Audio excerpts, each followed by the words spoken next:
안녕하십니까?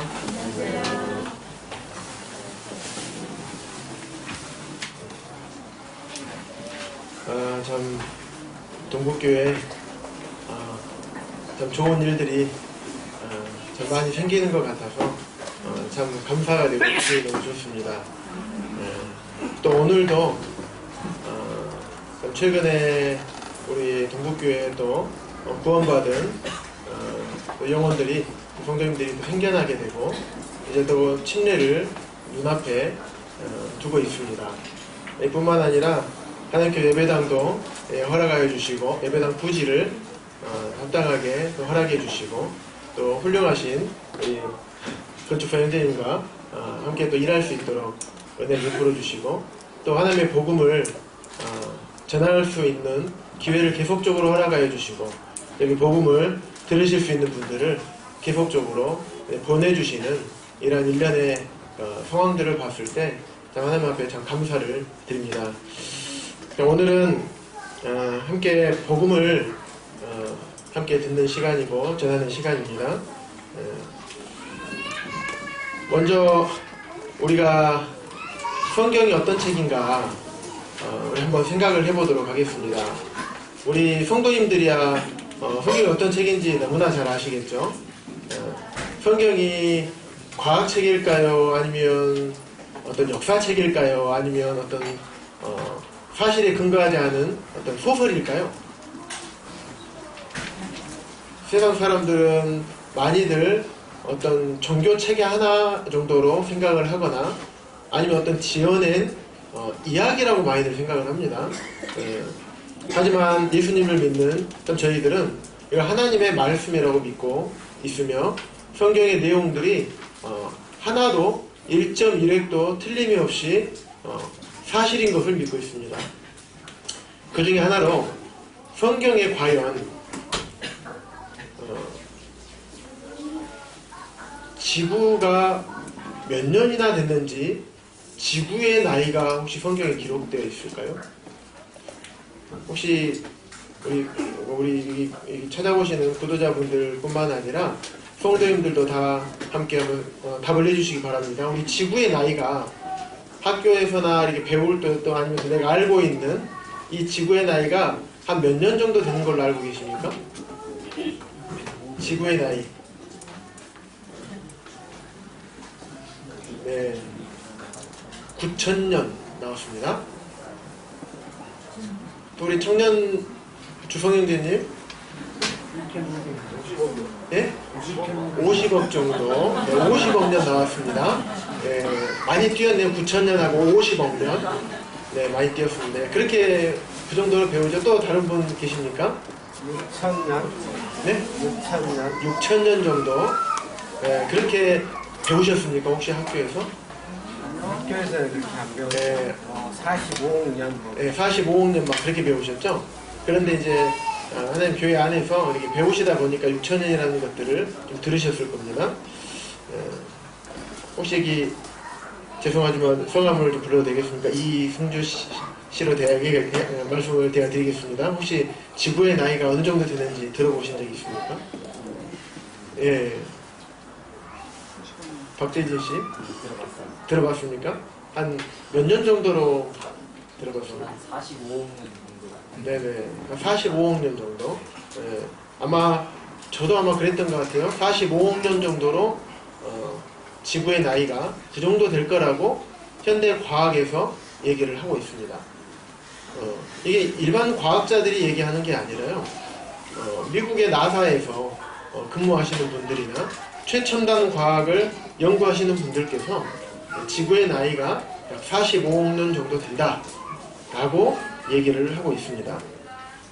그런데 성경에는 뭐라고 얘기가 나와 있을까요?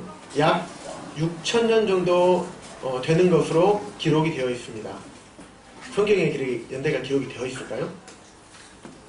지구는 6,000년 전에 만들어졌다 이렇게 기록되어 있을까요? 그렇게 기록되진 않았지만 우리가 성경을 통해서 계산해 볼 수는 있습니다. 성경을 문자 그대로 읽으면 쓰여진 문자 그대로 읽으면 저희가 지구의 연대가 나옵니다. 창세기 1장, 창세기 한번 펴볼까요? 창세기 1장 1절에 보면 태초에 하나님이 천지를 창조하셨다고 나옵니다. 하지만 하나님은 태초가 시간, 세상의 처음이거든요. 그 세상을 지으시려면 세상이 지어지기 그 이전에 하나님은 계셔야 되겠죠. 하나님은 영원부터 계셨습니다. 그래서 태초에, 세상 처음에 하나님께서 천지를 창조하셨다고 나옵니다. 그 영원부터 계신 분께서 태초, 시간이라는 것을 시작을 하셨습니다. 그리고 하나님께서 천지를 창조하셨고 6일째 아담을 창조를 하셨습니다. 창세기를 좀 넘기셔서요.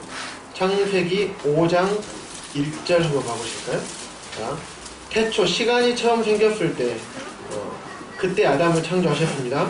6일째 창조를 하셨습니다. 잘 생각해 두시기 바랍니다. 창세기 5장 1절에 보면요. 아담의 계보가 나옵니다. 하나님께서 맨 처음 창조하신 사람, 그게 아담입니다. 인류의 최초죠. 이게 태초, 세상 처음 1년 6째 날에 아담이 창조되었습니다. 자, 5장 1절에 보면 아담의 계보가 나옵니다.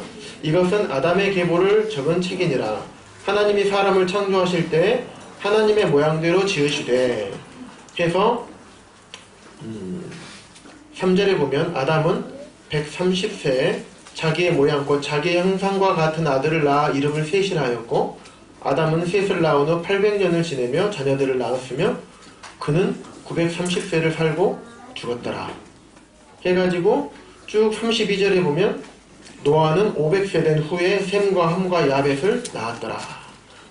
쭉 이렇게 나옵니다. 이 연대를 보면 아담에서부터 노아 때까지를 계산을 할 수 있습니다. 그러겠죠? 아담이 몇 년에 태어났고 몇 년에 죽었고 노아가 몇 년도에 태어났고 노아가 몇 살에 죽었는지 계산을 해보면 나옵니다. 그 다음에 창세기 11장을 한번 봐볼까요? 시간상 제가 일일이 다 계산해 드리지는 않겠습니다. 창세기 11장 보면 여기서는 아까 5장 맨 마지막 절에 보면 노아는 500세 된 후에 노아의 자손 중에서 셈과 함과 야벳을 낳았더라 라고 기록이 되어 있습니다. 그래서 셈이 노아의 큰아들입니다. 그래서 창세기 11장에 보면 11장 10절에 보면 셈의 족보가 나옵니다. 그래서 11장에서는 셈에서부터 아브라함 때까지가 나옵니다. 셈의 족보는 이러하니라. 셈은 100세 곧 홍수 후 2년에 아르박삿을 낳았고 노아의 홍수가 있는 이후에 2년 뒤에 아르박삿이라는 자녀를 낳았습니다. 이래서 쭉 아르박삿을 낳은 후에 500년을 지내며 자녀를 낳았으며 이렇게 나오죠. 계속 계산을 하다 보면요. 마지막 26절에 보면 데라는 70세에 아브라함과 나홀과 하란을 낳았더라.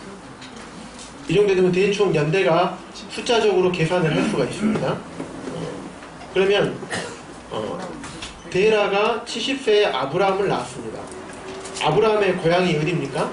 갈대아 우르라는 곳이거든요. 저기 메소포타미아 문명이 유프라테스 강과 티그리스 강이 만나는 곳, 그걸 메소포타미아 지역이라고 합니다. 그 근처에 있는 갈대아 우르가 이 아브라함의 고향입니다. 조금 어려워질 수 있는데 여기서 끝났습니다. 이야기는, 어려운 이야기는.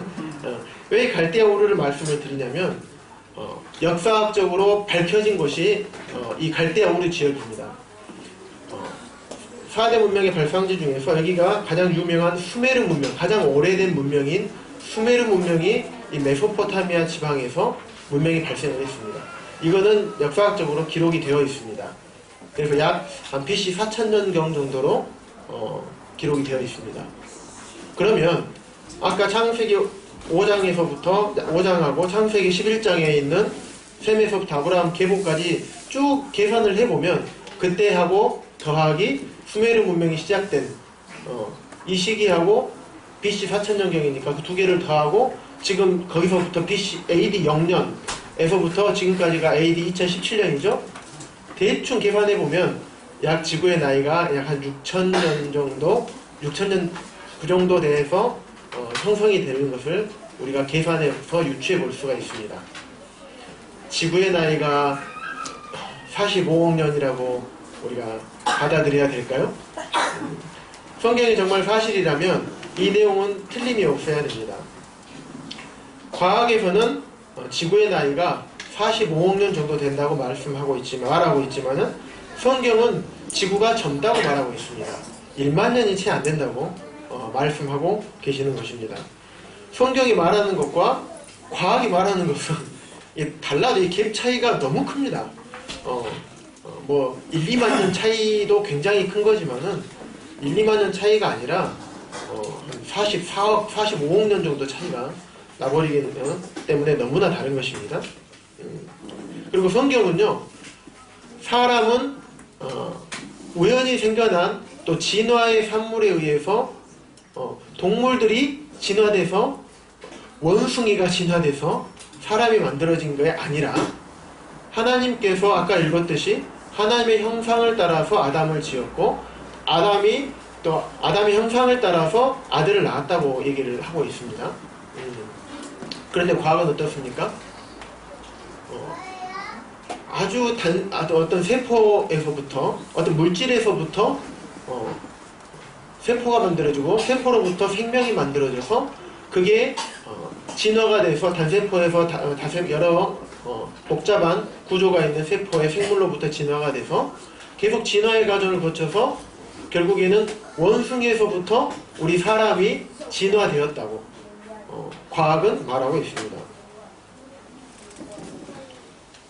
그리고 현재 우리 학생들이 중학교, 고등학교에서 배우고 있는 내용들은 사람도 동물 중에 하나라고 말하고 있습니다. 그리고 진화의 과정으로 생겨난 동물 중에 하나라고 말하고 있습니다.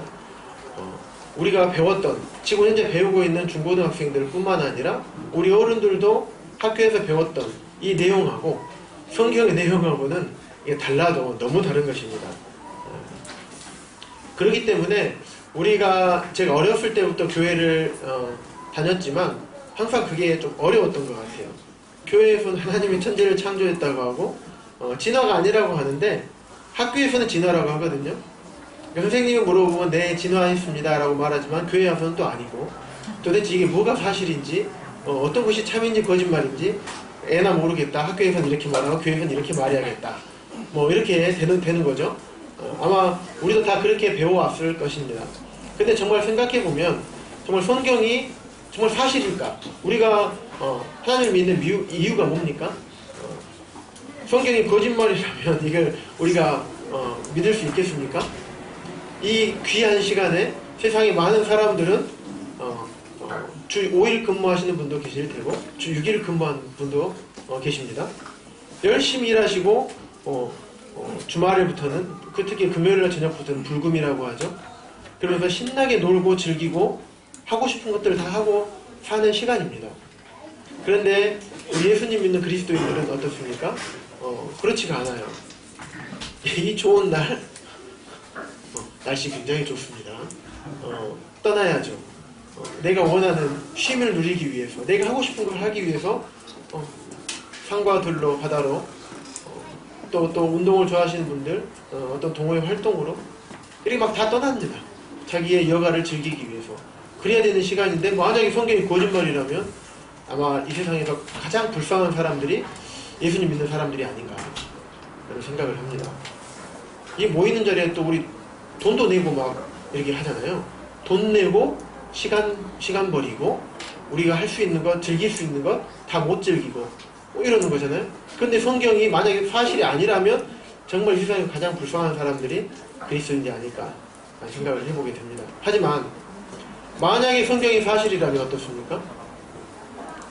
하나님의 말씀을 모르는 사람들이 세상에서 가장 불쌍한 사람들이라는 것입니다. 하나님께서는 성경에는 아까 보셨듯이 창세기 1장에 6일 만에 천지를 창조하셨다고 말씀하고 있습니다.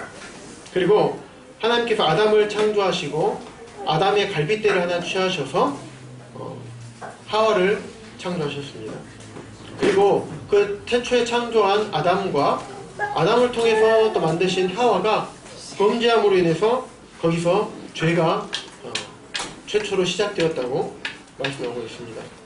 또 그 이후에 아까 읽었듯이 노아의 시대 때까지 보면 많은 결혼하고 자녀를 오랫동안 살면서 많은 자녀들을 낳았습니다. 그런데 이 자녀들이 너무나 죄를 많이 짓다 보니까 하나님께서 이 땅의 죄가 너무나 편만하다. 너무나 죄가 많기 때문에 더 이상 하나님께서 눈뜨고 보실 수 없다. 그래서 홍수의 심판을 통해서 이 세상의 모든 사람들을 쓸어버리게 됩니다. 그리고 하나님께서 노아의 가족들을 제외한 모든 사람들을 물로 심판한 내용이 나옵니다. 그런데 실제로 성경에 나와 있는 이 노아의 가족들을 8명의 가족들을 구원한 온 지구를 천하의 높은 산보다 훨씬 더 높이 잠기게 된 온 지구를 다 잠겨버린 이 대홍수 사건 중에서 살아남을 수 있게 한 그 방주가 실제로 있을까요? 다음에 기회가 난다면 이 부분을 함께 실제로 보여드리고 실제 BBC 방송국이나 미국에서 실제로 방주에 가서 촬영한 그 내용들을 함께해서 보여드리도록 하겠습니다. 실제로 터키에 있는 아라랏 산이 있습니다. 거기에 실제 방주가 머물러 있습니다. 성경에도 아라랏 산에 머물렀다고 나와 있는데 그 아라랏 산 그대로 터키에 있는 그 아라랏 산에 실제로 방주가 현재 만년설 사이에 묻혀 있습니다. 그리고 또 성경에 보면요, 해적속이라고 나옵니다. 해적속. 좀 어려울 수 있는데 제가 고등학교 다닐 때 제일 싫어했던 게 과목 중에 하나가 역사와 세계사입니다.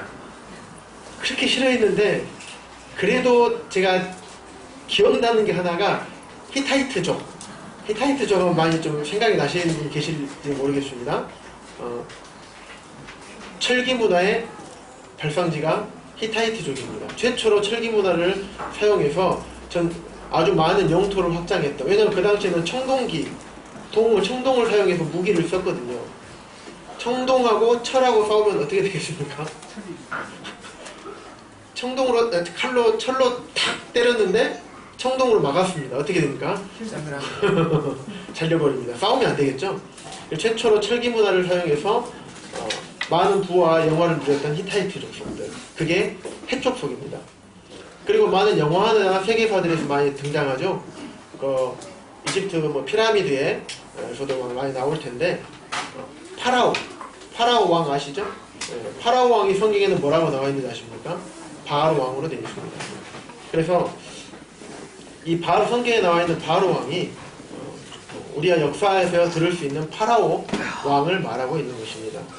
물론 얘기하자면 끝도 없지만은 어떤 이런 일편의 어떤 성경의 내용들이 역사학적으로 많은 역사학자들과 고고학자들이 또 과학자들이 검증해 보더라도 실제 역사의 내용과 또 성경에 나와 있는 왕들의 연대와 그 각각 왕들에 있을 때 일어났던 사건들이 정확하게 일치한 것들을 역사학자들과 고고학자들과 또 과학자들이 저에게 말해주고 있습니다. 아까 잠깐 말씀드렸던 노아의 홍수 심판이 있었습니다. 그 이후에 하나님께서는 이 땅에서 노아의 자손들, 노아를 포함한 노아의 8명의 가족들에게 말씀하십니다. 이 땅에 번성하고 땅에 충만하라. 다 흩어져서 이 땅, 온 땅 가운데 흩어져서 충만하여라 라고 하나님께서는 말씀하십니다. 하지만 하나님의 말씀에 불순종해서 우리는 흩어짐을 면하자 라고 하면서 바벨탑이라는 탑을 샀습니다. 창세기 11장 한번 함께 보도록 하겠습니다. 창세기 11장입니다.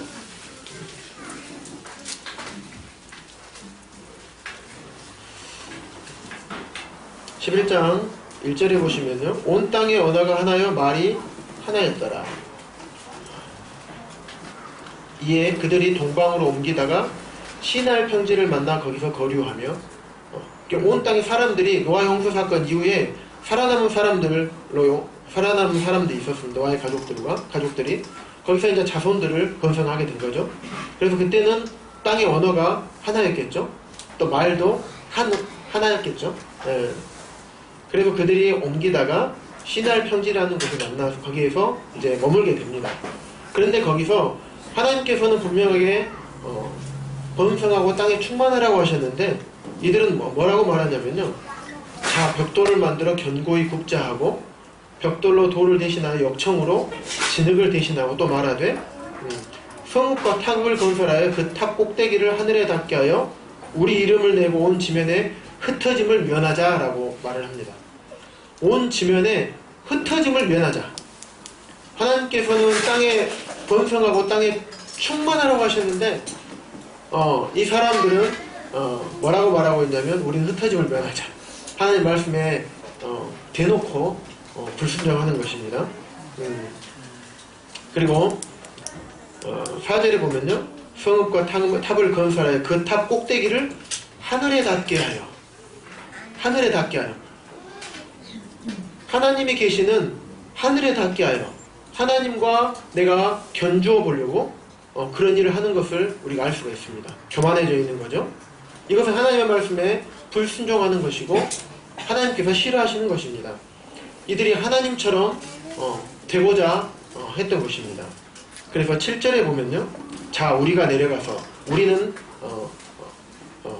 성부, 성자, 성령 삼위일체 되시는 하나님이십니다. 우리가 내려가서 거기서 그들의 언어를 혼잡하게 하여 그들의 언어를 다 흐트러뜨려서 그들이 서로 알아듣지 못하게 하자 하시고 그리고 다 8절에 보면 여호와께서 거기서 그들을 온 지면에 흩으셨으므로 그들이 그 도시를 건설하기를 그쳤더라. 그러므로 그 이름을 바벨이라 하니 실제로 바벨탑이 굉장히 많이 존재합니다. 시간 되시면 인터넷에 검색을 바벨탑 한번 검색해 보시면 쭉 실제로 나와 있는 게 보입니다. 그리고 그 당시에 벽돌 문화가 발달되어 있었다는 사실을 보실 때 깜짝 놀라실 것입니다. 실제로 보면 그 벽돌로 구웠고요. 그 사진 많이 나오거든요. 벽돌과 벽돌을 그냥 얹어놓으면 어떻습니까? 붙질 않죠. 우리 이제 원장님 앞에서 제가 감히 주름을 좀 잡았습니다. 죄송합니다. 벽돌과 벽돌을 안 붙기 때문에 현재는 시멘트 바르고 그러는데 그때는 한 역청, 타르 있잖아요. 타르로 이걸 둘을 붙이라고 했습니다.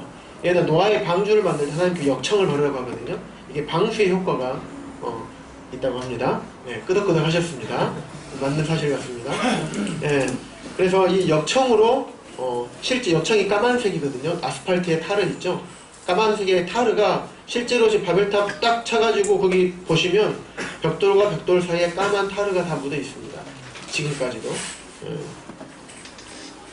그래서 하나님께서 싫어하시는 하나님과 그 탑 꼭대기를 하늘에 닿게 하여 하나님은 모이라고 하셨지만 우리는 하나님 흩어지라고 하셨지만 우리는 흩어짐을 면하자. 대놓고 불순종하는 것이었습니다. 이와 비슷한 내용이 앞쪽으로 넘기시면 창세기 3장에 보시면 선악과 이야기가 나옵니다. 하나님께서 아담과 하와를 창조하시고 에덴이라는 아주 아름다운 동산을 하나님께서 아담과 하와에게 누리도록 하셨습니다. 그리고 온갖 과일나무와 야채들을 거기에 심으시고 열게 하시고 다 먹게 하셨습니다. 그런데 단 하나, 그 에덴 동산 중앙에 있는 선악을 알게 하는 나무의 열매는 절대 따먹지 말아라 라고 하나님께서 경고를 하셨습니다. 그거는 절대 따먹으면 안 된다. 이거는 내 거기 때문에 내 거니까 이거는 손대지 말아라. 이건 하나님의 나의 권위이기 때문에 나의 권위를 침범하지 말아라 라고 하나님께서 아담과 하와에게 말씀을 하셨습니다. 그런데 3장 1절에서 이렇게 4절에 보면요, 뱀이 여자에게 유혹을 하는 것을 봅니다. 사단이 이 뱀의 몸에 들어가서 하와에게 유혹을 하는 것입니다. 자, 5절에 봐볼까요? 4절에 보면 뱀이 여자에게 이르되 너희가 결코 죽지 아니하리라. 하나님은 정령 정말로 죽으리라 했는데 뱀은 너희가 결코 죽지 아니하리라 라고 말합니다. 그랬을 때 5절에 뭐라고 또 말합니까? 너희가 그것을 먹는 날에는 하와 너의 눈이 밝아져서 하나님과 같이 되어서 선악을 알 줄을 하나님이 아십니다. 이거를 먹으면 너네들을 창조하신 하나님이 너네들이 이걸 먹으면 하나님처럼, 나처럼 하나님처럼 될까봐 그게 두렵고 싫어서 너네들한테 먹지 마라고 한 거야. 너 먹어봐. 먹으면 너희를 창조하신 하나님처럼 되는 거야. 이렇게 사단이 유혹하는 것이었습니다. 여기서 인류 최초의 죄가 나옵니다. 인류 최초의 죄가 뭡니까? 하나님 말씀을 불순종한 거였습니다. 다른 말로 하면 너희가 하나님과 같이 되기 위해서 그런 마음을 품고 그런 행동을 실제로 선악과를 따먹었던 것입니다. 이게 하나님께서 싫어하시는 우리 사람들의 근본적인 죄인 것입니다. 여기서 우리 사람에게 죄가 들어온 것이었습니다. 그렇기 때문에 앞에서 노아의 자손들도 그런 바벨탑을 쌓는 죄를 저질렀던 것입니다. 동일합니다. 또 한 가지 봐볼까요? 이사야서 14장입니다. 구약 성경에 있습니다. 이사야서 14장입니다. 12절부터 15절에 보시면요, 어떤 내용이 나오냐면요, 사탄이 누구인가? 사탄 아시죠? 마귀. 이게 원래는 천사장이었습니다. 루시퍼였죠. 하나님의 천사장이었던 루시퍼에 대한 내용이 나오고요. 루시퍼가, 이 사탄인 루시퍼가 무슨 죄를 지었는지 나옵니다. 이사야서 14장 12절에서부터 15절에 제가 함께 읽어드리도록 하겠습니다. 너 아침의 아들 계명성이여. 이 계명성이 사탄 그 루시퍼를 말하고 있습니다. 어찌 그리 하늘에서 떨어졌으며 어찌 하늘에서 쫓겨났으며 너 열국을 엎은 자, 이 땅을 엎은 자여, 어찌 그리 땅에 찍혔는고. 내가 내 마음에 이르기를 내가, 루시퍼인 내가 하늘에 올라 하나님의 무별 위에 내 자리를 높이리라. 내가 북극 지폐의 산 위에 앉으리라. 가장 높은 구름에 올라가 지극히 높은 이와 같아지리라 하는도다. 14절에 뭐라고 합니까? 지극히 높은 이, 하나님과 같아지리라 하는도다. 이렇게 말합니다. 이게 사탄인 루시퍼가 하나님 앞에 범죄한 겁니다. 그래서 어떻게 됐습니까? 그러나 이제 내가 수월 곧 구덩이 맨 밑에 떨어짐을 당하리로다 라고 하나님 말씀하시는 것입니다. 앞으로 루시퍼는 주님 다시 오시고 나서 심판의 날에 루시퍼는 저 지옥의 구덩이에 떨어질 것입니다. 또 루시퍼를 따르던 타락한 천사들, 귀신들도 그 루시퍼와 함께 지옥에 떨어질 것입니다. 또 타락한 천사들과 또 루시퍼를 따르는, 하나님을 믿지 않는, 하나님 의도적으로 복음을 들었음에도 불구하고 의도적으로 거절하는 이들이 그 지옥에 함께 따라 들어갈 것입니다. 천사들을 누가 창조했습니까? 네, 하나님께서 천사들도 창조하셨습니다. 그런데 이 창조된 피조물이 하나님을 거절한 것입니다.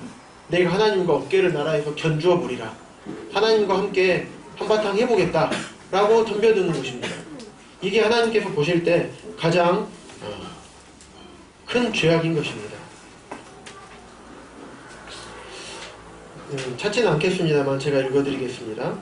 에스겔서 28장에 보면요, 6절에 그러므로 나 주 여호와가 말하노라 내 마음이 하나님 마음 같은 채 하였으니 라고 말합니다. 루시퍼에게 하는 얘기입니다. 그리고 17절에 보면요, 내가 아름다움으로 마음이 교만하였으며 내가 영화로움으로 내 지혜를 더럽혔습니다. 그래서 이처럼 하나님으로 인정하지 않는 이 루시퍼와 사탄과 이들을 따르던 천사들과 타락한 천사들과 또 그들을 따르던 많은 사람들이 나중에 최후에는 어떻게 될까요? 이사야서 14장 15절에 보면요, 내가 음부 곧 구덩이의 맨 밑에 빠치우리라. 그리고 베드로후서 2장 4절에 보시면 하나님이 범죄한 천사들을 용서치 아니하시고 지옥에 던져 어두운 구덩이에 두어 심판 때까지 지키게 하셨으니, 루시퍼를 따르던 범죄한 천사들이 있었다고 제가 말씀을 드렸습니다. 그래서 이들을 용서하지 않으시겠다 하겠습니다. 그리고 지옥에 던져서 어두운 구덩이에 두어서 심판 때까지 어두운 구덩이를 빠져나오지 못하게 지키게 하셨다고 말씀하고 있습니다. 또 한 가지는 유다서 1장 6절에 보면요, 또 자기 지위를 지키지 아니하고 자기 처소를 떠난 천사들을 큰 날의 심판까지 영원한 결박으로 흑암에 가두셨으며, 하나님을 거절하고 하나님 자리에 올라서 감히 하나님 자리를 넘보려고 했던 이들의 최후는 지옥인 것입니다. 영원히 빠져나올 수 없는 지옥인 것입니다. 우리 조선시대 역사를 한번 우리나라 역사에 한번 비춰볼까요? 조선시대의 가장 큰 범죄가 어떤 범죄였을까요? 네, 반역죄였습니다. 반역죄. 반역죄 저지른 사람을 어떻게 처벌하시는 걸 본 적 있으십니까? 사극에서 여보라 이자를 능지처참하고 삼죽을 멸하라 하죠. 예, 능지처참이 뭔지 아십니까? 이 양쪽 팔다리를 소나하게 말에 이렇게 딱 묶어가지고요, 자 끕니다. 사정없이 때려서 있는 힘껏 끕니다. 그러면 사지가 어떻게 될까요? 네, 갈갈이 찢어집니다. 굉장히 살아있는 사람을 그대로 합니다. 굉장히 처참하고 잔인한 형벌이죠. 그래서 반역죄를 주도한 사람은 능지처참하고요, 그의 가족을 위아래로 삼족을 멸해버립니다. 에레미야 17장 13절 한번 찾아보도록 하겠습니다. 구약성경 에레미야 17장 13절입니다.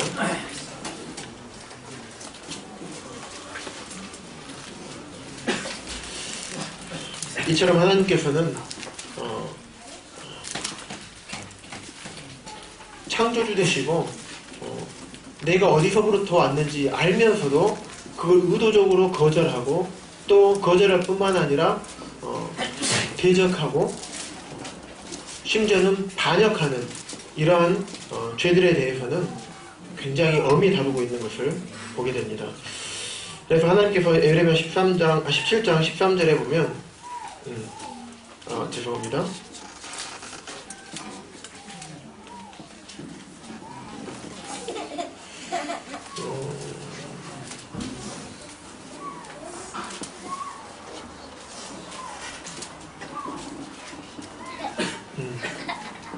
제가 말씀을 잘못 찾은 것 같습니다. 에레미야 말씀에 보면 내 백성이 두 가지 악을 행했다고 말씀하고 있습니다. 네? 에레미야 1장이었습니까? 2장. 네, 2장입니다. 네, 죄송합니다. 감사합니다. 에레미야 2장 13절입니다. 에레미야 2장 13절에 보시면 내 백성이 두 가지 악을 행하였나니 곧 그들이 생수의 근원되는 나를 버린 것과 스스로 웅덩이를 판 것인데 그것은 그 물을 가두지 못할 터진 웅덩이들이니라 라고 말씀하고 있습니다.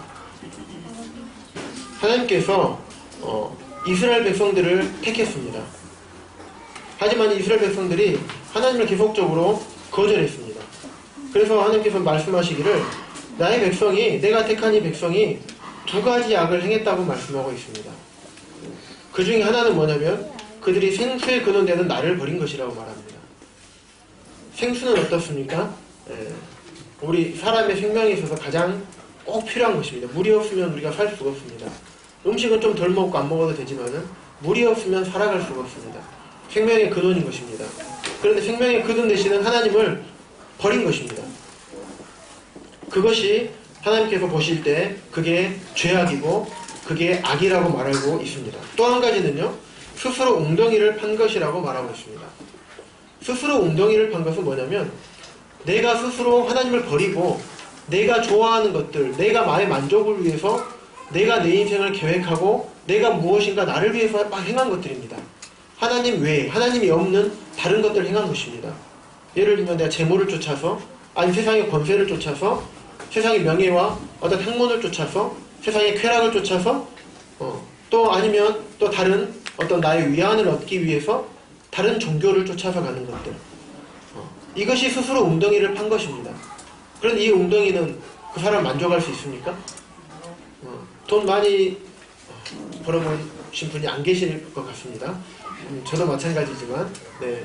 어떤, 주변에 근데 우리가 돈 많이 버신 분들의 이야기를 보고 매스컴을 통해서 그들의, 최후들을 우리가 보게 될 때 어떻습니까? 화려하게, 최후를 맞이합니까?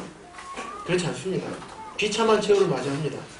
아무리 돈이 많고 세상의 권력과 재물을 가졌다 할지라도 어떻습니까? 자녀들이 그거 가지고 싸웁니다.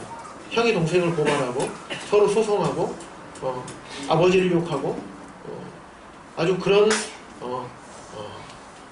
엉망인 그런 것들이 없습니다. 또 세상에 많은 인기를 누리던 영화배우나 연예인들 어떻습니까? 거기에서 조금만 더 유지하고 싶고 거기에서 조금만 떨어지고 그러면 괴로워서 자살합니다. 또 최고의 자리에 올라가봤는데 너무 허무합니다. 그래서 또 자살합니다. 그런 내용들을 많이 볼 수가 있습니다. 그래서 그곳은 스스로 웅덩이를 판 것인데 결국에 가서 그 웅덩이는 뭐라고 말합니까? 터진 웅덩이입니다. 채울 수가 없습니다. 터졌기 때문에 터진 웅덩이에 아무리 물을 부어봐도 만족할 수가 없습니다. 채워지지가 않는 것입니다. 그것을 채울 수 있는 것은 오직 주 예수 그리스도밖에 없는 것입니다. 앞에서 우리가 함께 찾아봤던 사탄, 또 아담과 하와가 범죄했던 것, 또 바벨탑, 이들의 공통점이 이것입니다. 자기 창조주시고 온 만물의 주인 되시는 그분을 내가 받아들이지 아니하고 거절한 것입니다. 이들의 공통점이 그걸 받아들이지 않고 거절하고 스스로 자기의 웅덩이를 한 것입니다. 이 두 가지 악을 이들도 범했던 것입니다. 우리 남자분들 군대 다 다녀오셨죠?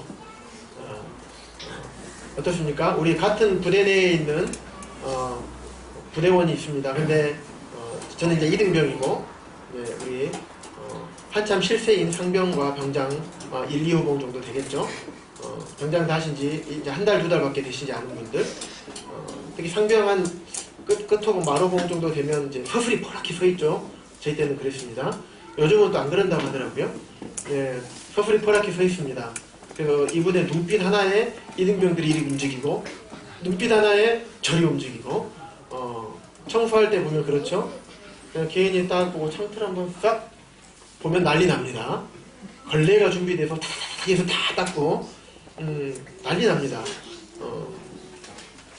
그래서 같은 부대에 있는 고참들에게는 충성이라고 하겠습니다. 충성! 자 이렇게 격려하고 다닙니다. 그런데 역중대 또 타부대 휴가 나왔을 때 보면 어떻습니까? 그때도 충성합니까? 뭐라고 부르죠? 아저씨? 아저씨 좀 어때요? 좀 뭐 좀 빌려줘요. 부대 내에서는 그랬습니까? 저랬습니까? 네 그렇습니다. 이렇게 말하던 것이 타부대 병장 상병들한테는 아저씨 뭐 담배 피시는 분들 같은 경우는 좀 불 좀 빌릴 수 있을까요? 뭐 요자를 막 서슴없이 씁니다. 예, 함께 앉아도 될까요? 하면서 왜 그렇습니까? 내 고참이 아니기 때문에 그렇습니다. 예, 그 사람이 어떤 명령을 하더라도 듣지 않습니다. 어떤 지시를 하더라도 듣지 않습니다. 왜냐하면 나와 상관이 없는 사람이기 때문에, 계급은 높지만 나랑 상관이 없는 사람이기 때문에 말을 듣지 않는 것입니다. 하지만 내 상급자의 말을 듣지 않았을 때는 어떻게 됩니까? 불이 납니다. 불편해집니다. 제 몸이 일단 피곤해지고요. 정신적으로도 고통을 받습니다. 예. 그런데 그 고참들이 가장 싫어하는 게 그런 겁니다. 내 말을 듣지 않는 겁니다. 왜냐하면 말을 안 들으면 어떻게 생각합니까? 이 녀석이 감히 내 말을 안 들어? 그 다음에 드는 생각이 뭡니까? 도대체 나를 뭘로 생각하기에, 나를 뭘로 보기에 내 말을 안 들어? 내 말이 말 같지 않아? 뭐 이렇게 말을 하죠. 왜냐면 말을 듣지 않는다는 것은 뭐냐면 나와 니랑 동급이거나 아니면 내가 보다 위에 있다는 말이거든요. 그렇기 때문에 이거 하더라도 나는 안 할래. 네가 뭐라고 하더라도 난 너무 무섭지 않아. 동급으로 생각하기 때문에 말을 듣지 않는 것입니다. 그럴 때 가장 고참들이, 제가 고참이었을 때도 생각을 해보면 가장 기분이 나쁩니다. 그러면 그때는 이성의 끈이 풀릴 때가 있습니다. 굉장히 과하게 벌을 줄 때가 있습니다. 그리고 심지어는 우리 주변에, 저는 그러지 않았지만 주변에 많은 선임병들이 후임병들을 많이 구타하는 것도 많이 보았습니다. 이럴 때 가장 기분 나빠하는 것입니다. 고참의 권위에 도전하는 것이기 때문입니다. 직장의 경우도 어떻습니까? 직장에서도 저를 도와서 함께 일하는 제 밑에 직원들이 한 24명 정도 됩니다. 근데 제가 어떤 업무 지시를 했는데 말을 안 들어요. 그럼 어떻습니까? 물어봅니다. 왜 지시를 왜 이 부분에 대해서 말을 안 들었니? 이렇게 하라고 했는데 왜 이렇게 안 했어? 물어보면 그럼 제가 생각하기에는 저거 할 필요가 없다고 생각해서 안 했습니다. 어떻습니까? 인상이 웃을 수 있습니까? 웃기가 힘듭니다.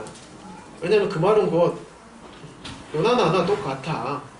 당신이나 나나, 당신 이름은 실장이지만 너랑 나랑 똑같은 그런 권위를 갖고 있는 그런 사람으로 인식을 하고 있는 겁니다. 그러면 굉장히 마음이 어려워집니다. 세상의 어떤 직위나 직책에서도 그 권위에 도전하는 것이 굉장히 권위를 가지고 있는 사람 입장에서는 불편합니다. 정말 참을 수가 없습니다. 혹시 사업하시는 사장님들 혹시 계십니까? 내 사업체에서 내가 내 직원한테 무언가를 시켰는데 좀 전에 직원이 저한테 했던 것처럼 제가 그걸 왜 합니까? 지금 제 마음대로 하겠습니다. 이 돈, 이 가게에서 벌어진 수익들 제 마음대로 제가 알아서 쓰겠습니다. 내 마음대로 하겠습니다 하면 어떻습니까? 어떻게 합니까? 나가 하죠. 네. 아웃입니다. 하나님께서도 하나님 말씀에 순종하지 않고 자기 마음대로 하고 하나님과 견주어 보려고 하는 사람들에게 뭐라고 합니까? 나가 합니다. 지옥으로 가, 나가 라고 합니다. 그게 죄의 근원이고 가장 큰, 하나님 보실 때 가장 큰 죄인 것입니다. 사람도 일을 하다 보면 실수할 수 있습니다. 잘 못할 수 있어요. 실수도 여러 번 할 수 있습니다. 그런 건 우리도 다 용납할 수 있어요. 하지만 권위에 도전하는 것은 용납할 수가 없는 것입니다. 그냥 나가 라고 해야 됩니다. 도저히 말로 안 되는 것입니다. 이처럼 인간도 하나님을 인정하지 않고 천사들과 또 사탄이 그랬던 것처럼 하나님을 인정하지 않고 반역하게 되면 그들이 가게 될 지옥에 그대로 따라가는 것입니다. 우리가 우리 뜻대로 내가 그냥 하고 싶은 대로 사는 것이 이게 왜 죄입니까? 이렇게 말할 수도 있습니다. 근데 하나님께서는 사람을 창조하실 때 우리들 마음대로 살도록 창조하지 않으셨습니다. 분명한 하나님 목적을 가지고 창조하신 것입니다. 하나님과 영원히 교제하면서 하나님 말씀에 귀 기울이고 하나님 말씀에 따라서 하나님의 뜻을 이루기 위해서 하나님의 영광을 위해서 살기를 원하셨던 것입니다. 하지만 아까 말씀드렸던 것처럼 하나님을 거역하고 배반하는 그런 반역하는 죄로 말미암아 우리가 이제는 그런 죄를 저지르게 되는 것이었습니다. 그렇다면 그 죄를 용서받을 수 있는 방법이 무엇일까요? 첫 번째로 그러한 우리 마음의 태도로부터 돌이켜야 됩니다. 우리가 어떤 장소를 목표로 하고 갔는데 어떻습니까? 고속도로에서 광주에서 우리가 서울에 갑니다.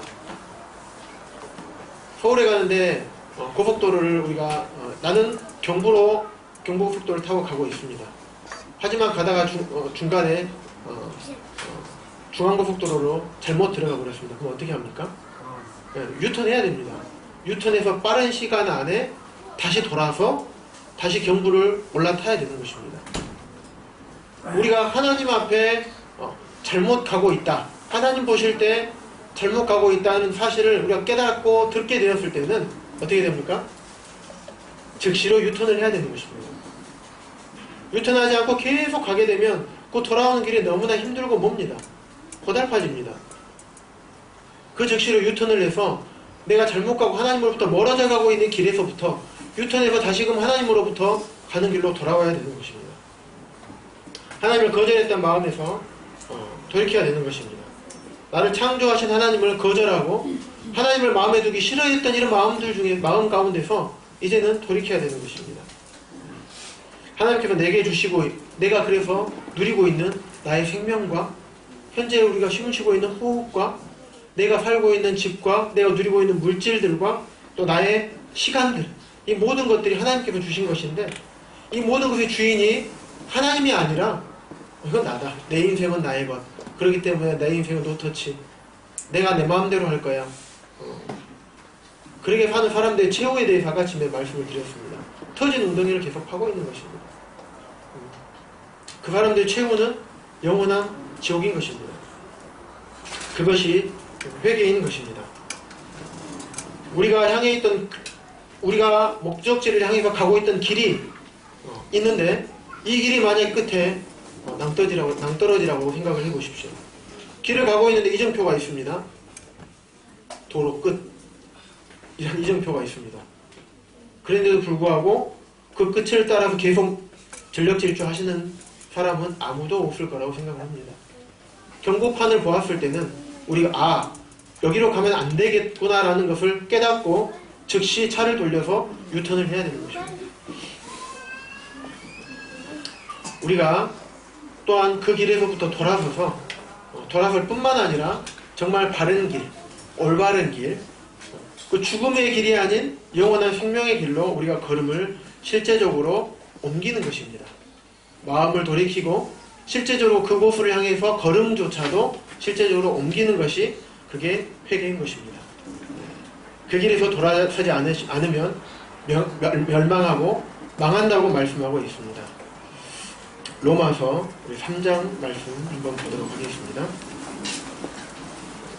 신약성경입니다. 로마서 3장 10절입니다. 제가 가지고 있는 신약성경에는 243쪽이 있습니다.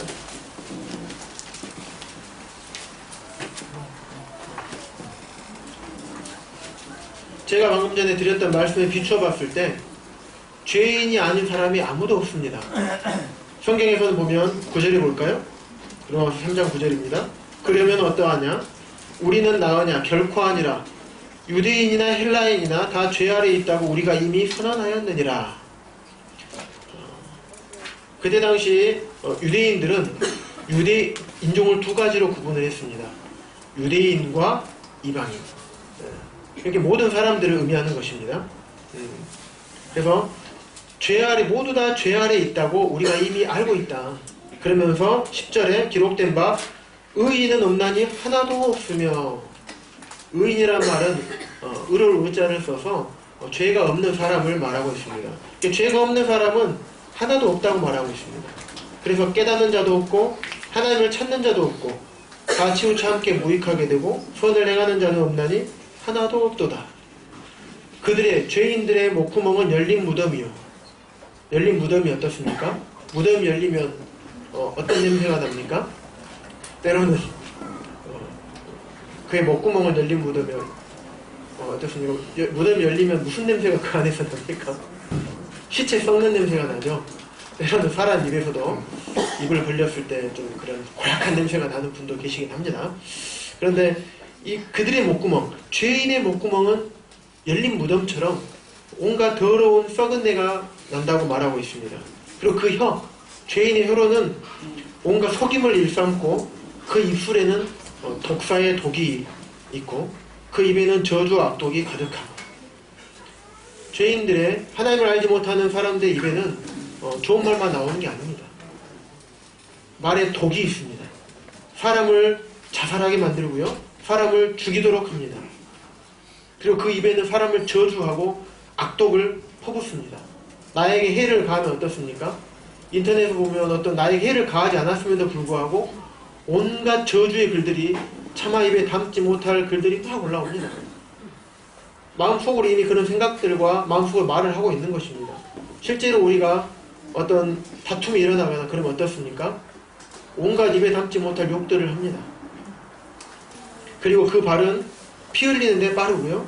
파멸과 고생이 그 죄인들의 길에 있는 것입니다. 그리고 18절에 한번 봐볼까요? 자, 다 함께 읽어보도록 하겠습니다. 18절 시작. 그들의 눈앞에 하나님을 두려워함이 없느니라 함과 같으니라. 하나님을 두려워함이 없습니다. 하나님에 대해서 알매도 불구하고 들었음에도 불구하고 하나님을 두려워하지 않습니다. 세상을 창조하신 분은 세상을 멸망하게 하실 수도 있습니다. 생명을 창조하신 분은 그 생명을 멸할 수도 있습니다. 그런 하나님을 두려워하지 않는 것입니다. 죄인은 반드시 처벌을 받습니다. 하나님을 방금 읽었던 이런 죄들은요, 하나님을 멀리하기 때문에, 하나님의 마음을 두기 싫어했기 때문에 이런 죄인들은 이런 죄를 저지를 수밖에 없는 것입니다. 그러면 이런 죄를 저지른 죄인들은 어디로 간다고 제가 말씀드렸습니까? 지옥에 갑니다. 그런데 지옥에 성경에 보면요, 이 죄인은 지옥에 들어가느니라 라고 되어 있습니까? 아니면 지옥에 던지오느니라 라고 되어 있습니까? 제 말로 지옥에 들어가는 사람은 아무도 없습니다. 왜냐하면 펄펄 끓고 있는 그 지옥불에 마땅히 저는 지옥에 갈 죄인입니다. 네, 들어가겠습니다 하고 들어간 사람 봤습니까? 최순실 끌려 들어갈 때 봤습니까? 안 들어가려고 하면서 막 소리 지르죠. 죄인들 그렇습니다. 사형장 앞에 죄인 진짜 반드시 죽어야 됩니다. 이렇게 하는 사람 많지 않습니다. 자기 삶을 다 포기한 사람 아니면 그렇지 않습니다. 지옥에 들어가는 사람이 스스로 안 들어가기 때문에 천사들이 지옥에 던지우느니라라고 말하고 있는 것입니다. 눈으로 실제로 보면요, 죽어서 올라가 보면 성경에 말하는 대로 예수님이 계시거든요. 모든 무릎을 예수 앞에 꿇고 모든 입으로 주님으로 시인한다고 되어 있습니다. 심판의 날에 가보면 정말 주님 계시군요. 정말 지옥이 있군요. 이렇게 말하는 것입니다. 그렇기 때문에 지옥에 스스로 들어가는 사람이 아무도 없습니다. 그래서 천사들이 지옥으로 던집니다. 지옥에 들어가는 사람들이 그런 모습입니다. 가기 싫어서 발버둥을 하지만 천사들로 인해서 던져지는 것입니다. 하지만 하나님께서는 그 죄를 용서받을 수 있는 방법을 마련해 놓으셨습니다. 우리가 누구에게 죄를 범한 것입니까? 사람에게 범한 죄들도 있습니다만은 그 전에 앞서서 죄의 근본이 아까 제가 뭐라고 말씀드렸습니까? 하나님을 거절한 것입니다. 하나님을 대적한 것입니다. 우리가 하나님과 같이 돼요. 하나님과 견주어보자. 우리가 하늘로 올라가자. 너희가 하나님처럼 되어 선악을 알게 하기 때문에 못하게 하는 것이다. 그것들을 다 무시하고 하나님처럼 되고 싶어서, 하나님과 견주어보고 싶어서, 하나님의 자리에 올라가 보고 싶어서 다 죄를 저지른 것입니다. 그러면 누구한테 우리가 죄를 지은 것입니까? 하나님께 죄를 지은 것입니다. 하나님께 죄를 지은 그 죄를 어떻게 용서받을 수 있습니까? 하나님이 용서하셔야 되고 하나님의 방법대로 그 죄사함을 받아야 되는 것입니다. 그것은 하나님의 방법은 그게 무엇이냐면 십자가입니다. 하나님 되시는 자신이 인간의 몸을 이 땅에 입고 내려오셔야 됐습니다. 그래서 그 죄를 대신해서 십자가에서 받으시고 죽으시고 피 흘리셔야만 됐습니다. 그렇지 않으면 그 죄는 용서가 될 수가 없습니다. 하나님께서 이 땅에 인간의 몸을 입고 이 땅에 오신 그분이 바로 예수 그리스도십니다. 그렇기 때문에 그분은 하나님이신 것입니다. 하나님은 천지를 창조하신 창조주이시고 창조하신 분이기 때문에 모든 만물의 주인 되시는 것입니다. 그 만물에 저희가 예외가 될 수가 없습니다. 저의 생명과 저의 모든 삶과 저의 모든 가치관과 나의 모든 것들이 다 하나님의 것인 것입니다. 그래서 그 예수 그리스도께서 이 땅에 오셔서 피 흘리고 죽으셔야지만 우리의 모든 죄가 용서가 되는 것입니다. 피 흘림이 죄의 값은 사망이라고 말씀하고 있습니다. 죄의 대가는 사망이라는 것입니다. 그리고 피 흘림이 없은즉 죄 사함이 없다라고 말씀하고 있습니다. 우리가 피 흘리고 죽음이 없다면 죄 사함을 받을 수 없다라고 말씀하고 있습니다. 그래서 하나님께서는 예수 그리스도를 이 땅에 보내실 것을 계획하셨고 계획하신 대로 우리 인생들을 죄악과 죄악의 형벌 가운데서 건져주시기 위해서 이 땅의 구원자로서 예수 그리스도를 십자가에 내어주신 것입니다. 예수 그리스도께서 우리의 죄를 위해서 양손과 양발에 못이 박히시고 옆구리에 창을 받으시고 머리에는 가시면류관을 쓰셨습니다. 그때 당시 사형은 십자가형은요 사형 제도 중에서 가장 처참하고 아주 무서운 형이었습니다.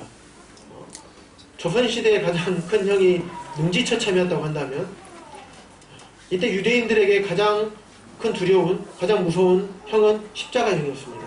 같은 유대인에게는 이 유대인이 아무리 어떤 심한 범죄를 저질렀다 하더라도 같은 유대인에게는 십자가형을 하지 않습니다. 너무나 처참한 형벌이기 때문에 십자가형을 하지 않습니다. 이러고 십자가에 매달아 놓고요 죽이지 않습니다. 그대로 죽을 때까지 놔둡니다. 여기 딱 서 있으면요 사람이 어떻게 되는 줄 아십니까? 흉곽 위로 올라가서요 숨을 한번 들이쉬고 내쉬려면요 이렇게 발과 받침대없이 이제 못에 박혀 있잖아요. 그런데 이거를 이게 딱 박혀 있으면 처지잖아요. 중력에 의해서 발을 밀어야 됩니다. 숨을 한번 밀고 빠지고 한번 쉬려면 못 박힌 발과 손으로 잡아당기면서 밀고 발로 밀고 한번 올라와야지 흉곽이 내려가서 숨을 쉴 수가 있는 것입니다. 그리고 내뱉기위해서 또 한 번 쉬려면 이거를 죽을 때까지 반복을 해야 되는 것이에요. 물도 못 먹죠. 밥도 못 먹죠. 새들이 와서 쫓습니다. 눈알을 파고요. 얼굴을 쪼아먹고요. 그렇게 합니다. 죽을 때까지 살아있는 상태에서 매달아 놓습니다.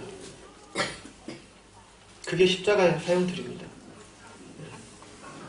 예수 그리스도께서 우리가 받아야 할 죄값을 십자가에서 대신 받아주셨습니다. 무엇 때문에요? 우리의 죄를 용서해 주시기 위해서 대신 죄값을 받기 위해서 예수 그리스도께서 십자가에서 그런 고난을 당하신 것입니다. 그게 하나님께서 우리의 죄를 용서하실 수 있는 방법이십니다. 구약시대에는 사람이 한 가지 죄를 지으면 정결하고 하나님께서 율법책에 정해주신 정결하고 흠이 없는 동물들이 있습니다. 동물들을 데리고 와서 그 머리에 안수하고요. 안수라는 게 나에 있는 나와 이 동물을 동일시하게 여기는 겁니다. 그래서 나의 죄가 이 동물에게 옮겨지는 것이거든요. 그리고 나서 죄인이 죄 지은 사람이 제사장 앞으로 가는데 제사장이 안수를 해줍니다. 이 사람의 손을 죄 있는 사람의 손을 이 동물의 머리에 딱 안수를 해줍니다. 그러면 이 죄인이 이 동물과 동일시가 되는 거거든요. 그리고 나서 이 동물을 죽입니다. 죄의 값은 사망이기 때문에 죽어야 됩니다. 피가 흘려야지만 죄사함이 있기 때문에 죽어야 되거든요. 그래서 제사장이 죽이는 게 아니라 죄인이 직접 죽입니다. 혹시 소 잡아보신 분 계신가요? 이게 요즘은 신사적으로 이게 여기를 이렇게 탁 때려서 이게 잡더라고요. 그때는 그런 기술이 없었던 것 같습니다. 자, 돼지를 잡는 것을 봤습니다. 돼지 멱다는 소리라고 하죠. 네, 처음 들었습니다. 시골 외갓집에서 잔칫날에 돼지를 잡는데요. 돼지 발을 이렇게 다 작대기 묶고 나서 돼지 목을 따는데요. 근데 돼지 멱다는 소리가 저게 돼지 멱다는 소리구나. 온 동네가 쩌렁쩌렁하게 울립니다. 근데 그 모습이 얼마나 처참한지 사실 저는 닭도 못 죽이거든요. 닭 잡으라고 하면 닭을 못 잡아요. 너무 못 비틀어요. 그리고 차마이 생명을 죽이는 게 이게 다른 생명은 잘 죽입니다. 모기, 파리, 거미, 바퀴벌레 이런 건 잘 죽입니다. 탁탁 깨지고 하기 때문에 잘 죽이는데 이런 것들은 잘 못 잡겠어요. 이렇게. 그러니까 죄인이 그걸 직접 죽여야지만 그 하나의 죄가 용서가 됐던 것입니다. 근데 하나님께서는 예수 그리스도를 통해서 온 인류의 죄를 대신 갚을 수 있는 그런 속죄의 제물로 이 땅에 예수 그리스도를 보내주신 것입니다.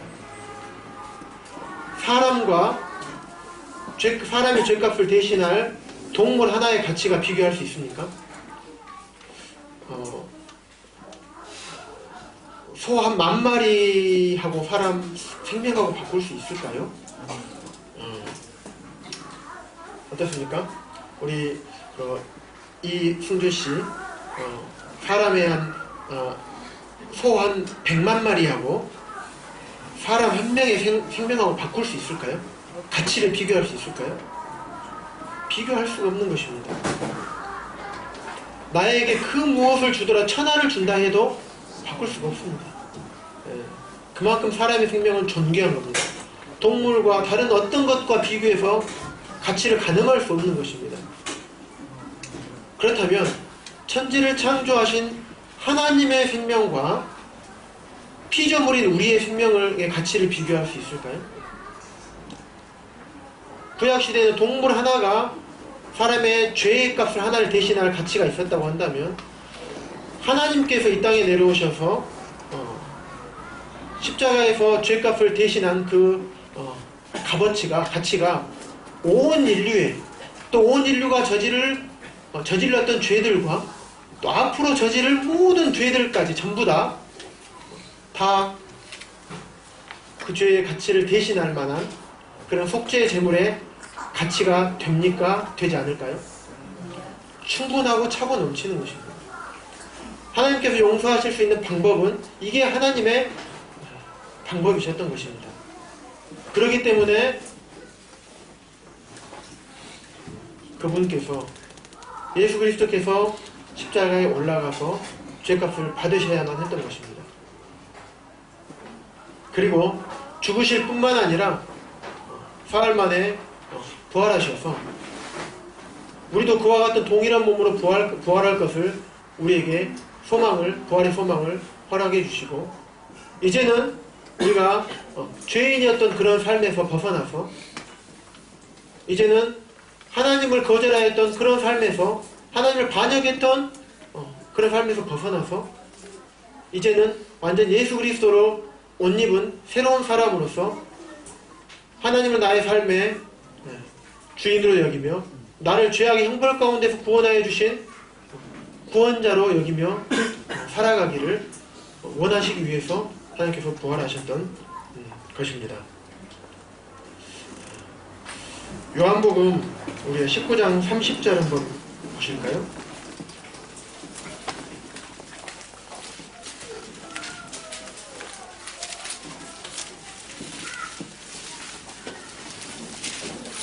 요한복음 19장 30절에 보시면요. 예수님께서 십자가에 못 박혀 죽으시면서 하신 말씀이 나옵니다. 예수께서 신포도주를 받으신 후에 이르되 다 이루었다 하시고 머리를 숙이니 영혼이 떠나가시니라. 죽으시기 전에 이제는 다 이루었다. 영어 성경에 보니까요. 킹제임스 버전이나 NIV 성경에 보니까 뭐라고 나와 있냐면 It is finished. 끝났다. 다 끝났다 라고 말합니다. 헬라어로 보면요. 테텔레스타이 라고 말합니다. 이게 무슨 말이냐면 상업적인 용어인데 내가 어떤 물건을 사고 이 값을 다 지불했다. 그렇기 때문에 내가 더 갚을 빚진 것이 없다 라고 말하는 뜻입니다. 하나님께서 예수 그리스도께서 십자가에서 죄값을 다 이루셨다. 내가 다 갚았다. 이제 더 이상 죄에 대한 빚진 것이 없다. 피니시 끝났다 라고 십자가에서 말씀하시고 죽으신 것입니다. 내가 예수님이 언제 죽으셨죠? 33살 때 죽으셨습니다. AD 33년에 죽으신 것입니다.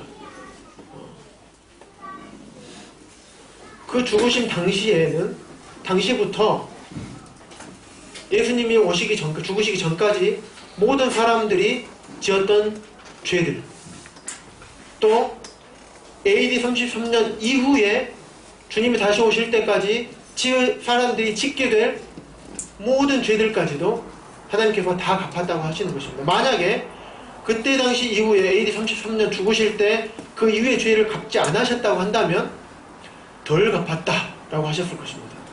그런데 하나님께서 예수 그리스도께는 그러지 않으시고 다 갚았다. 다라는 표현은 영어로 all입니다. all. 여기에는 끝이 없는 겁니다. 모든 것이 다 포함되는 것입니다. 우리의 모든 죄가 다 예수 그리스도께서 십자가에 죽으실 때 다 갚아진 것입니다. 우리 로마서 14장 9절 말씀 한번 보겠습니다. 로마서 14장 9절입니다. 죄송합니다. 시간이 조금 지체가 됐는데요. 한 5분 정도만 더 사용하도록 하겠습니다. 로마서 14장 9절입니다. 8절부터 한번 보겠습니다. 우리가 살아도 주를 위하여 살고 죽어도 주를 위하여 죽나니 그러므로 사나 죽으나 우리가 주의 것이로다. 이를 위하여 그리스도께서 죽었다가 다시 살아나셨으니 곧 죽은 자와 산 자의 주가 되려 하십니다. 여기서 주라는 것은요 주인이라는 뜻입니다. 주인 주자를 쓰고 있습니다. 8절에처럼 우리가 살아도 주를 위해서 살고 죽어도 주님을 위해서 죽나니 사나 죽으나 우리가 주님의 것이다. 이것을 위하여 예수 그리스도께서 죽으실 뿐만 아니라 살아나셨다고 말씀하고 있습니다. 그리고 곧 그것은 죽은 자와 산 자의 주가 되시기 위해서, 주인이 되시기 위해서 죽었다가 살아나셨다고, 부활하셨다고 말씀하고 있습니다. 죄값은 예수 그리스도께서 아까 말씀드렸듯이 다 용서해 놓으셨습니다. 그리고 죽으실 때 죄값은 다 치러졌고, 그리고 죽었다가 다시 살아나심, 이 부활하심으로 말미암아 우리들의 삶, 또 이미 죽은 자들의 삶의 모든 것의 주인이 되시기 위해서 부활하셨다고 말씀하고 있습니다. 하나님께서 모든 것을 다 이루어 놓으시고 우리에게 단 한 가지, 우리가 죄의 형벌로부터 건진받을 수 있는 단 한 가지 조건을 하나님께서 말씀하셨습니다. 요한복음 16장 9절을 함께 보도록 하겠습니다.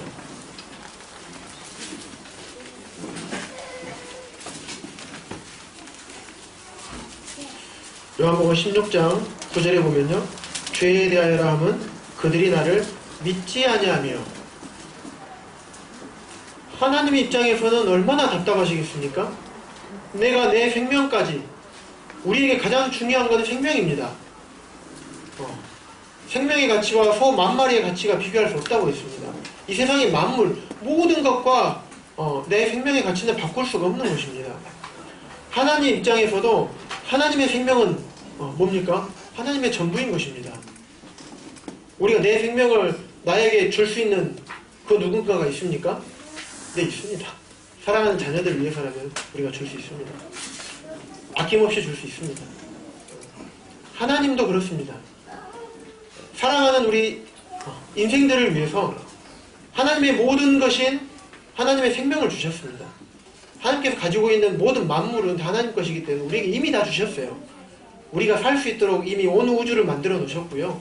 우리가 누릴 수 있도록 이 지구의 모든 자연 환경과 이 모든 것들을 주셨어요. 이미 다 주셨어요. 그러면 하나님께서는 그건 별로 중요한 게 아닙니다. 하나님께서 중요한 건 우리의 생명인 거예요. 우리를 너무나 사랑하시기 때문에 우리 생명을 지옥에서 건지기 위해서 하나님께서 가장 소중한 하나님의 생명을 우리에게 내어주셨습니다. 그래서 십자가에서 그 모든 생명을 내어주심으로 우리의 죄의 값을 다 처벌 받으시고 처리해 주셨습니다. 그러나 하나님께서는 굳이 이게 죄라고 한다면 죄의 값은 다 내가 지불했고 다 없앴지만 다 끝냈지만 굳이 이게 죄라고 한다면 그들이 나를 믿지 않는 것이다. 지옥 가는 이유라고 한다면 나를 믿지 않는 이것 때문에 굳이 죄라고 말한다고 한다면 나를 믿지 않는 이런 죄 때문에 지옥을 가는 것이다. 라고 하나님께서 말씀하고 계시는 것입니다. 나의 모든 죄값을 다 치러주신 이분을 내가 정말 내 마음 가운데 정말 나를 죄악과 죄악의 형벌 가운데서 구원해 주신 구주시구나. 또 정말 나를 창조하시고 나의 모든 삶의 주인 되시는 정말 나의 참된 주인이시구나 라고 내가 받아들이고 인정하는 것입니다. 그게 믿는 것입니다. 우리가 구원이란 말이 무슨 말입니까? 어려운 말 아닙니다. 일반 사람들도 쓰는 일반적인 용어예요. 지금 야구 시즌이죠. 기아가 잘하고 있습니다. 그런데 어떻습니까? 요즘 불펜 투수가 난조라고 보니까 적어져 있더라고요. 어려운 상황에서 절체절명의 1점 차이인데 9회 말에 보면 1점 차이인데 주자가 만루예요. 막. 그런데 노아웃이에요. 어떻게 하면 그때는 투수 교체하죠? 구원 투수예요. 그런 팀이 패배할 위기 가운데서 팀의 패배로부터 건져주는 투수가 구원 투수인 겁니다. 일반적으로 쓰는 용어예요.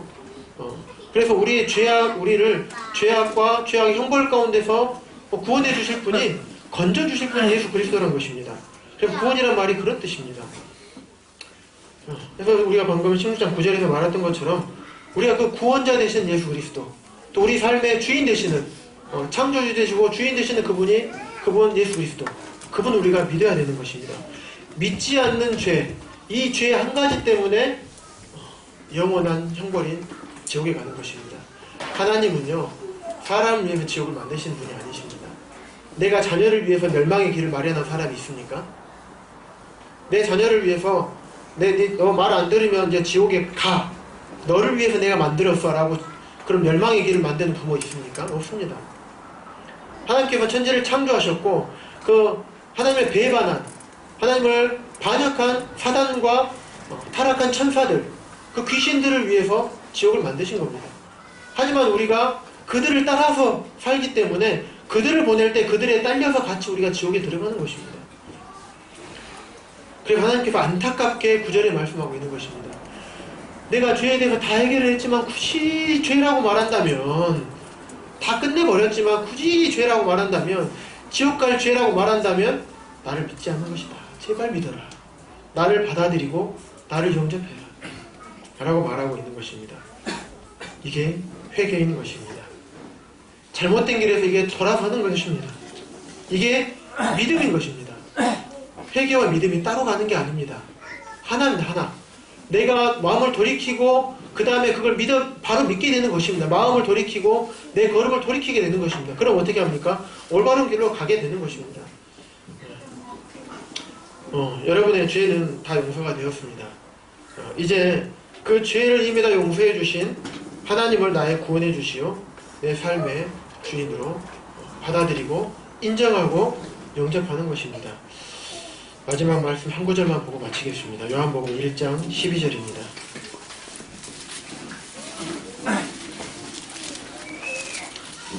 요한복음 1장 12절입니다. 자, 다 같이 한 목소리로 읽겠습니다. 시작. 영접하는 자, 곧 그 이름을 믿는 자들에게는 하나님의 자녀가 되는 권세를 주셨으니. 어떤 사람들에게 하나님의 자녀가 되는 권세를 주셨다고 합니까? 자, 첫 번째 영접하는 자입니다. 좀 어려울 수 있습니다. 자, 두 번째 그 이름을 믿는 자입니다. 보면 영접하는 자, 곧 영접하는 자는 1 더하기 1은 2 하듯이 영접하는 자는 그 이름을 믿는 자 같은 의미입니다. 손님이 우리 집에 오면 어떻습니까? 문을 활짝 열고 들어오세요 이렇게 하는 거죠.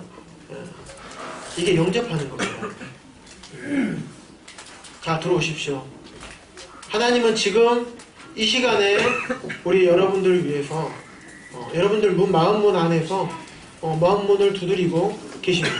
지금 이 지금 전해지는 말씀을 통해서 여러분의 마음문을 두드리고 계십니다. 문을 열어다오. 내가 너의 마음에 들어가고 싶구나. 내가 너의 모든 죄의 형벌의 값을 다 치렀고 이제 내가 너의 주인이라는 사실을 너가 믿어달라. 정말 마음의 문을 열고 나를 받아들여다오. 마음의 문을 열기만 하면 내가 들어갈게. 그리고 나의 자녀가 되는 권세를 누리게 할 거야. 하나님께서 지금도 여러분의 마음 문을 두드리고 계십니다.